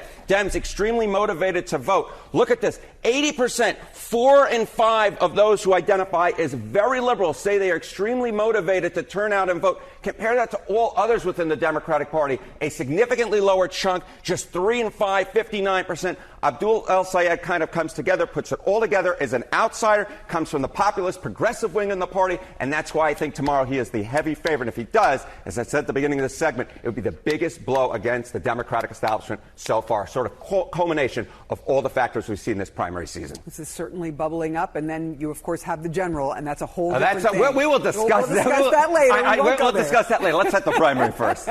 Got to get through the primary first. These are really interesting numbers. Wow. Yeah. Harry, thank you so much. Thank you. Kamala Harris used to say things like, well, I'm open to expanding the Supreme Court. I'm open to eliminating the Electoral College. She went from that to saying she's now in favor of both. Number 60. As you think about this Calais decision and the effective gutting of the Voting Rights Act through Shelby and Calais, how do we best respond? You're a brilliant lawyer, been a legislator and an executive. How do we best respond to what is really a setback in terms of a tool that we've used to protect our voting rights? How do we best respond? Okay, real talk? Real talk, straight talk. I honestly don't believe that it will be any time soon that we are going to revive the Voting Rights Act. Okay, hold on so, I don't think it's going to be any time soon that we're going to revive the Voting Rights Act as if it's been eliminated. It hasn't been eliminated. The Supreme Court simply said you can't use gerrymandering to design race-based districts. The assumption that blacks need to have a black politician govern them is offensive and racist. Just as it would be offensive and racist not to vote for Barack Obama, because after all, the country's majority white. He, of course, is black. You've got all these Republicans, 4 of them black, none of whom represent a district that's majority black. You've got all these black politicians. Governor of Maryland's black. Maryland was a slave state. There's no state in the country that's majority black. Black congressman from Georgia, a black senator from Georgia. How'd that happen? Our voting rights have been set back. Are you serious? In Georgia, what did Joe Biden call it? Worse than Jim Crow 2.0? A greater percentage of blacks voted after the law that made it harder to cheat, easier to vote. Continue. Real talk? Real talk. Real talk. Straight talk. Real talk. Straight talk. I honestly don't believe that it will be any time soon that we are going to revive the Voting Rights Act. So I don't believe that it is going to be the best use of our energy right now to try to get that done, because I don't know that it's going to get done right now, the way this Congress is composed and the way they have been treating civil rights issues. I'm hopeful, but I don't know that it's going to happen anytime soon. Now So I think never mind that Clarence Thomas, in that decision that they're talking about, happens to be black, supported abolishing the use of the Voting Rights Act, that segment, to create these race-based districts. He's black. But of course he's an Uncle Tom and a sellout, so it doesn't matter. Continue. Is we've got to think about now, and I was talking to this young woman about this, now when they have destroyed the infrastructure we built over decades and had in place with the Voting Rights Act for 50 years, how are we going to achieve the goal when that infrastructure has been destroyed? And we're going to have to be creative. Part of it is these midterms are coming up, and it will make a decision about who at least rules the Senate, the House, if not the Senate. And so we have to do the work of telling people right now, check your voter registration status. Okay, that's enough. I can't take it anymore. So now she says she wants to abolish the Electoral College. She wants D.C. to be a state. She wants Puerto Rico to be a state. And she wants to expand the Supreme Court.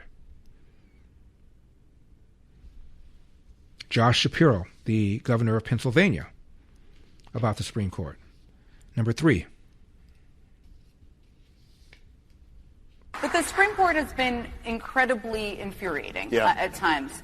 There are a number of people in the Democratic Party, including an institutionalist named Joe Biden I once worked for, who he's like a neighbor, as we know. He was known as our third senator. He was known. He might call himself that too. Who have called for reforms to the Supreme Court, to expansion of the court, to term limits on the court. What do you think about that? I think we need to be open to all of that and more. I think we need to consider more amendments to our Constitution. We've had 5. So we need to be open to all of that and more. This is where this party is going. So when you hear people talk about this big chasm between the DSA people and the establishment people, like Kamala Harris and Josh Shapiro, the governor of Pennsylvania, what difference? They went from saying, I don't know about expanding the court to, yeah, absolutely. I don't know about getting rid of the Electoral College. Yeah, absolutely.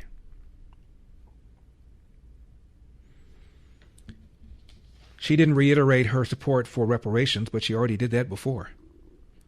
And watch the other candidates come around to that as well. That's where this party is going. Now, this Francesca Hong is another piece of work. She is the Democrat candidate for governor of Wisconsin. We're going to talk about some of the bizarre things that she has said, particularly having to do with a world where maybe there's just no prisons. Now, whether you're climbing the corporate ladder or launching a new project or just looking for that extra edge, your brain is, of course, your most valuable asset. And now there's a way to support it every single day. Think Factor. From the makers of Relief Factor, Think Factor is built to help you stay sharp, nurture your memory, and boost your attention. It unlocks the mental clarity and precision you need to stay ahead of the game, no matter the challenge. For me, take it every morning for energy, for focus, and for the ability to get through mentally demanding days. And Think Factor results get better the longer it's taken. If you're a go-getter who refuses to settle, Think Factor helps you perform at your best and keep your edge. 800-4-RELIEF, 800-4-RELIEF, or visit ReliefFactor.com, ReliefFactor.com. Your first bottle is just $19.95. 800-4-RELIEF, 800-4-RELIEF, ReliefFactor.com. That's ReliefFactor.com. 888-971-SAGE, 888-971-7243. I am Larry Elder. We are Salem News Channel. Francesca Hong is running for governor of Wisconsin. Number 45. You said you don't support abolishing prisons. Do you still hold the view that you laid out in May, which was that in a perfect world, it would be a world without prisons? I think talking about what may be aspirational and then understanding the role of the governor, what they can and cannot do, and what is implementable right now. These are different conversations. If we're going to be serious about public safety and ensure that everyone's human right to feel safe is what we are trying to do, we have to make sure that the system right now that is incarcerating more Black and brown men than any other state in the country right now, where we have our schools are having to go to referenda just to try to figure out if they can keep the lights on. Making sure that we are delivering solutions, not focusing on labels or slogans, because governing ultimately is about making sure that we're working with our partners in communities on the issues that they care about. More Black and brown men. President Trump made this statement about crime. We're going to dive into it. Number 4. You know, a great stat that I love, 91% of the crime in cities is caused by 2% of the people. I love that because you can handle that. You can get rid of the 2%. If it was caused by 91%, you got a problem. But 91% of the crime in Washington, D.C., as an example, was caused by 2.1% of the population. These are many career criminals, sick people, mental problems, but 2.1% in the case of Washington. And we removed from Washington, D.C., 4,212 people, permanently removed. Many of them were brought back to their countries. Some were put in jail. Many were wanted. We had murderers. So we've taken Washington, D.C. crime, we brought it down 91%. And it's considered now one of the safest cities. We're going to do better than the 91 because 9% is even too much. But we're going to bring it back to almost nothing. John Lott wrote a piece about this. He says, America's murder problem, for example, is not spread evenly around the country. Does the United States have a higher murder rate than peer countries? Yes. But research shows that stat obscures how murders in the United States are extremely concentrated in very tiny areas, just as President Trump said. 2025, the U.S. murder rate fell to just under 4 murders per 100,000. Murders in the nation's largest 30 cities declined by another 18%. If that decline reflects the national trend, and that's likely, U.S. murder rate will fall to approximately 3.25 per 100,000 this year. That's still 70% higher than Canada.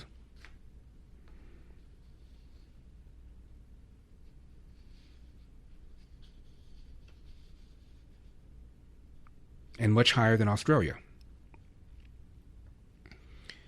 But the United States has been making remarkable progress, writes John Lott. The murder rate has not been this low since 1900. As I mentioned, murders in America are extraordinarily concentrated in a small number of places. His research shows that the 31 counties with the highest murder rates are just 1% of all U.S. counties. Just 1% of all U.S. counties, but account for 41% of all the murders.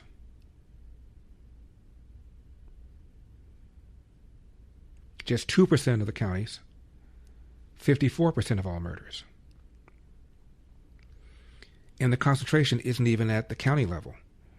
Within these counties, murders cluster in remarkably small geographic areas. Roughly 2/3 of all murders in the worst 2% of the counties occur within a 10-block radius, whose populations therefore represent only a fraction of that county. Much of this violence is associated with street gangs and repeat offenders. Most of the country experiences very little, if any, murder. 53% of U.S. counties record no murders in a typical year. Another 16% record one murder. Murder offenders overwhelmingly have extensive criminal histories. About 90% already have criminal records, and some portion of the remaining 10% probably do, but hadn't been caught. Research has consistently shown that 5% of criminals account for most crime. One study found that roughly 6 to 8% of offenders committed the majority of serious violent crime, including 71% of murders, 73% of rapes, 82% of robberies, and 69% of aggravated assaults. Now, the candidate for Wisconsin governor mentioned blacks and browns. In 2020, black men were roughly 6% of the population, but accounted for 49.7% of known offenders, 8.3 times their share of the population.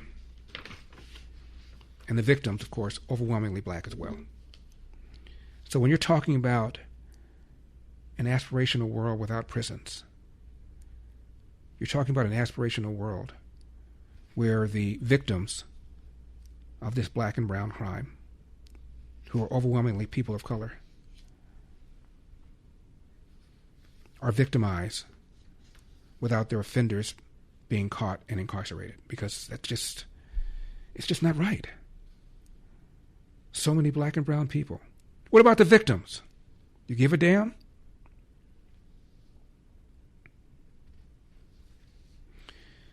Francesca Hong. She also says that the history of tipping is racist, and the service industry comes from white supremacy. Number 43. That is in the service industry. We are finally having this conversation about, how our industry really did come from it and kind of is rooted in white supremacy, that tipping in itself. If we look at the history of tipping and how racist it is and how it has kept wages low for black people for a very long time. And if you look at tipping now, how different the scales are in terms of who receives higher percentages of tips over other folks. What? So we shouldn't tip because historically tipping has been racist? You want to hear about the study finding out that black people don't tip nearly as well as white people? Is that racist? I got a headache. Oh, yeah.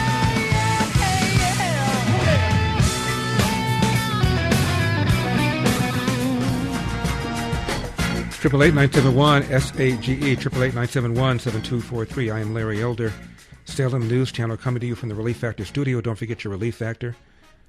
ReliefFactor.com, ReliefFactor.com, 800-4-RELIEF, 800-4-RELIEF. In 2020, the Democrats on the Congressional Joint Economic Committee said, and I'm quoting, black Americans make up 33% of the sentenced prison population in 2017, despite comprising only 13% of the U.S. adult population. This vast disparity in incarceration rates is driven substantially by the unequal application of U.S. laws, end of quote. John Locke quotes them in his article. He writes this: the problem is that these discussions ignore the race of the victims, which is what Ms. Hong is doing. 90% of black murder victims are murdered by other blacks. If you make it so there is little or no penalty for murdering blacks, you will ensure more blacks will be murdered, end of quote. Same thing is true, by the way, of white murder offenders. Almost all of their victims are white. Murder is a same race crime for the most part. It just turns out that blacks are far more likely to commit it. Now you have to ask yourself why. And the answer, as we've talked about for decades now, the large number of blacks entered the world without a father in the home, married to the mother, and the stats are clear. Even Barack Obama once quoted them. Now let's move on. She says that we should be working to expand the court, number 46. So you do support the Senate the Supreme Court and prisons, the existence of prisons? Yes, I support all those things right now that are helping to ensure that there is public safety. But I do believe right now in our Supreme Court that we should be working to expand the court. Okay. Now think about that. You don't like decisions, so you want to add a bunch of liberal judges so that decisions are now rendered differently. Doesn't that mean when and if you lose power, Republicans now will do the same thing? Subtract some, add some. It becomes just another political branch now of our government. Do you really want that? Particularly when so many of the decisions that have come down are decisions that you like the one on birthright citizenship. This is just demented. And then there'll be pressure on every politician every time to expand or contract the court, because now voters expect that you treat the Supreme Court like you treat any other political office, whether it's the Senate or the House.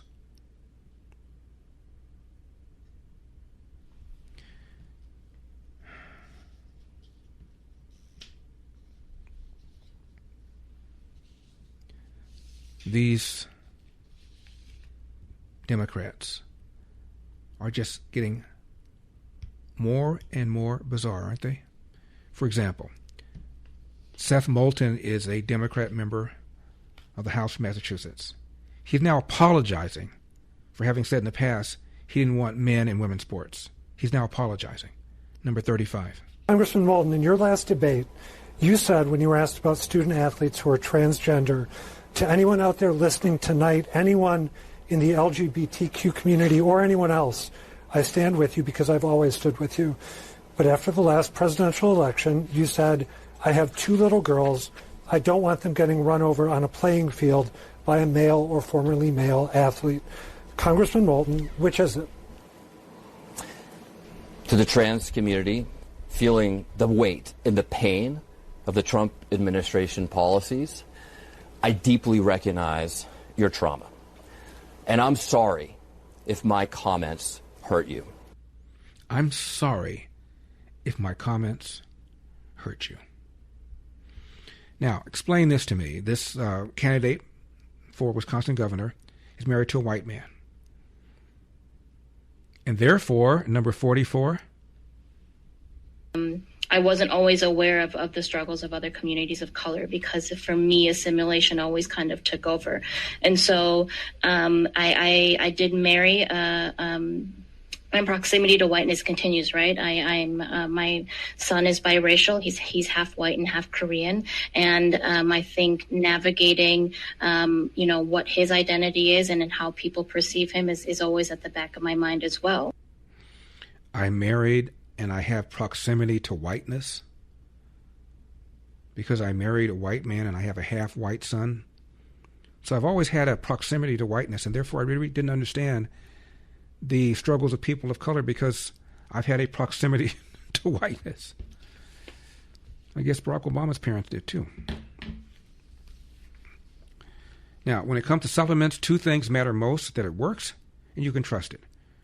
Rather than just tell you about Relief Factor, we let our customers do it. We hear from people every single day whose lives have changed. We'd like you to hear a few of their stories. Joni shared that before Relief Factor, her husband couldn't open his hands in the morning and had to give up playing guitar. Now he wakes up with flexibility and is back to playing music. They are both recommending Relief Factor to friends as a way to enjoy the things they love again.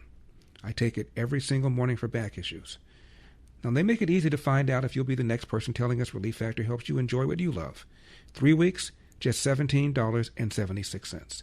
Simply go to ReliefFactor.com, ReliefFactor.com, or call 800-4RELIEF, 800-4RELIEF. They'll connect you with a friendly local team. ReliefFactor.com, ReliefFactor.com, 800-4RELIEF, 800-4RELIEF.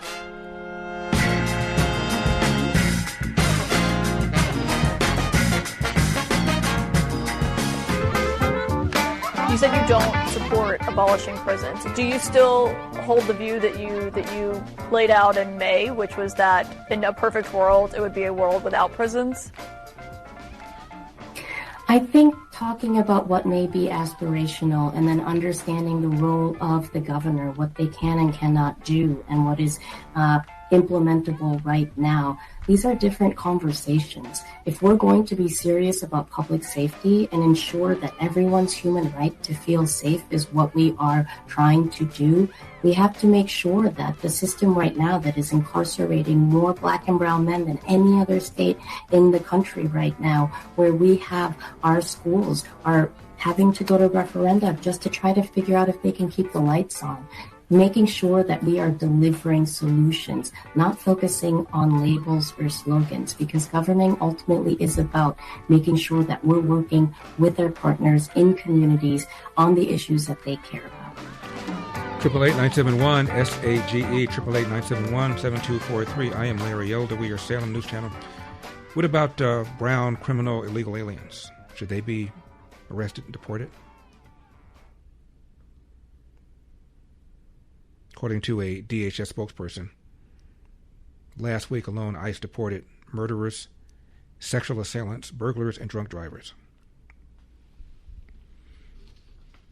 They include, but are not limited to, Jose Isaias Cruz Ruiz of El Salvador, member of the 18th Street Gang, previously convicted of homicide. Arrested and will be removed. Hermes Francisco Hariana Rivas of El Salvador, member of MS-13, previously convicted for sexual assault and burglary. Pablo Othenio Lopez Saracolia of Mexico, member of the Paisas Gang, was previously convicted of assault, DUI, resisting an officer, and illegal reentry. Rounded up, will be deported. Eric Palacios Martinez of El Salvador, member of La Mirada, Locals, gang member, previously convicted for robbery, damaging property, and trespassing. Nicholas Guzman Hernandez of Mexico, member of the Chirenos gang, was previously convicted for felony assault. All these men have now been arrested and they will be deported. But I'm sure she's envisioning a time when we don't need to arrest or deport anybody because it's aspirational. Did you know she once called to cancel Thanksgiving? Oh yeah, number 48. One thing that they brought up as well was a post from you in 2021 where you said Americans should cancel Thanksgiving, should have done this in 1621. The post has been deleted. Republicans have been highlighting it. Do you still believe that Thanksgiving should be canceled? I'm a chef, and one of the first meals that I made that was for the community when I was 16 was a Thanksgiving meal. You know, I always think my hospitality background in owning a restaurant for 7-8 years, that bringing folks around the table to share conversation and build community is always a good thing. But Thanksgiving is also a time that's incredibly painful for many people in our communities. And so I think I wanted to make sure that people understood that there are multiple views, but views can evolve. And the position that I'm running for right now, and I think my background as a chef, will actually help me become a better governor that's able to bring more people to the table. So do you still want Thanksgiving canceled? Well, I'm a chef. And one of my first things is I make meals and people can sit around the table and views can evolve. So I guess she doesn't want to cancel Thanksgiving anymore. Hard to say. This DSA co-chair really gets to the bottom of it. Number 50. Megan, you know what's also interesting? And I know you take everything I'm saying at face value. I don't mean it as an insult. The energy is all the party's about. All a party is about. The only reason we tolerate their existence is because they organize and they win elections. That's what you're doing. So, yeah. You know. The party is its base. It's the voters. That's who the party is. And that's where we are. And you have 2 or 3 self-identified Democrats are not afraid of the word socialist. What do you think that means? I think people are seeing that capitalism is not working for them. That Hey, capitalism is not working for them. They see that some people have more than other people, and they see that capitalism is just not working. By the way, Mamdani now says that you don't need an ID to shop at a city-run grocery store. Number 41. When we're talking about a city-run grocery store, one in each borough, which, by the way, you do not need an ID to shop at, no matter what you've just heard in the news of today. We're talking about actually addressing the question of skyrocketing grocery prices. We've seen in the last 6 or 7 years alone an increase in grocery prices of around 30%. And we are going to be delivering a city-run grocery store, one in each borough, 5 in total, that will have the staples of a shopping experience, an essential basket of goods that are discounted by 30% compared to typical retail prices. And that is something that New Yorkers will be able to feel in their pocket. They'll be able to save hundreds of dollars on an annual basis, knowing that the city is looking to actually deliver for them on something that is a non-negotiable in their life, which is healthy and accessible food. So before I let you go, I am going to sneak one more. So no matter what you've heard, you don't need an ID to shop at a city-owned grocery store. Really? Number 42. How are you going to keep people from taking advantage of that, that deal, basically? And is there going to be a limit on the number of items that someone can take that are discounted at that level from that essential basket? So our RFP makes very clear that this is a program for New Yorkers to be able to put food on the table, not a program for people to be able to make a quick buck through reselling. I'm going to pass it over to our EDC head, G-Pack, to add some additional details. Yes, if you look at our RFP for the operator, we are looking to make sure that we target New Yorkers, whether it be at sort of a library card-esque thing, and also we manage who's buying and that is focused on everyday New Yorkers. So we are mindful of that, and so we're going to make sure that we have all the things in place to ensure that that does not happen. So she was wrong. You don't have to have any sort of ID when you shop at a city-owned store. Okay. Capitalism just not working for me. Milton Friedman addressed that issue with Phil Donahue.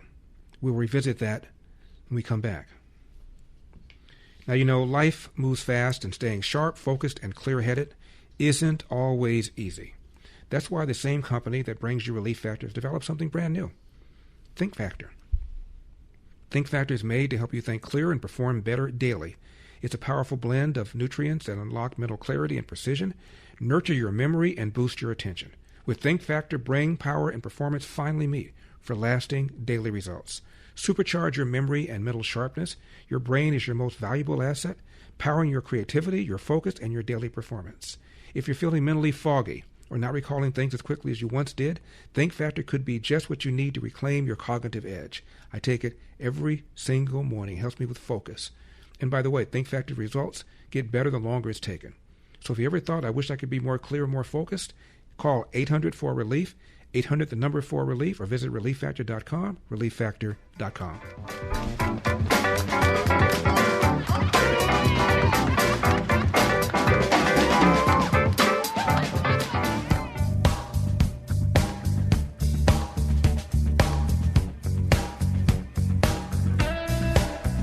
888-971-SAGE, 888-971-7243. I am Larry Elder. We are Salem News Channel. Pretty pathetic for us to have to outline how better off things are with capitalism over any other system that so far has been devised. This is Milton Friedman trying to explain this to Phil Donahue. When you see around the globe the maldistribution of wealth, the desperate plight of millions of people in underdeveloped countries, when you see so few haves and so many have-nots, when you see the greed and the concentration of power within, did you ever have a moment of doubt about capitalism and whether greed's a good idea to run on? Well, first of all, tell me, is there some society you know that doesn't run on greed? You think Russia doesn't run on greed? You think China doesn't run on greed? What is greed? Of course, none of us are greedy. It's only the other fellow who's greedy. The world runs on individuals pursuing their separate interests. The great achievements of civilization have not come from government bureaus. Einstein didn't construct his theory under order from a bureaucrat. Henry Ford didn't revolutionize the automobile industry that way. In the only cases in which the masses have escaped from the kind of grinding poverty you're talking about, the only cases in recorded history are where they have had capitalism and largely free trade. If you want to know where the masses are worst off, it's exactly in the kinds of societies that depart from that. So that the record of history is absolutely crystal clear, that there is no alternative way so far discovered of improving the lot of the ordinary people that can hold a candle to the productive activities that are unleashed by a free enterprise system. But it seems to reward not virtue as much as ability to manipulate the system. And what does reward virtue? You think a communist commissar rewards virtue? You think a Hitler rewards virtue? You think, excuse me, if you'll pardon me, do you think American presidents reward virtue? Do they choose their appointees on the basis of the virtue of the people appointed or on the basis of their political clout? Is it really true that political self-interest is nobler somehow than economic self-interest? You know, I think you're taking a lot of things for granted. And just tell me where in the world you find these angels who are going to organize society for us. Well, I don't even trust you to do that. I don't have as much as somebody else. So therefore, we ought to revisit capitalism. Companies make too much money. CEO of a company, publicly held company, has a fiduciary obligation to maximize profits. You know why? Because he has shareholders. Many of these people are not wealthy. I'm Larry Elder. What can I say? Mamba out. The mic has been dropped. All across America. That's enough. Put down the mic. The Larry Elder Show.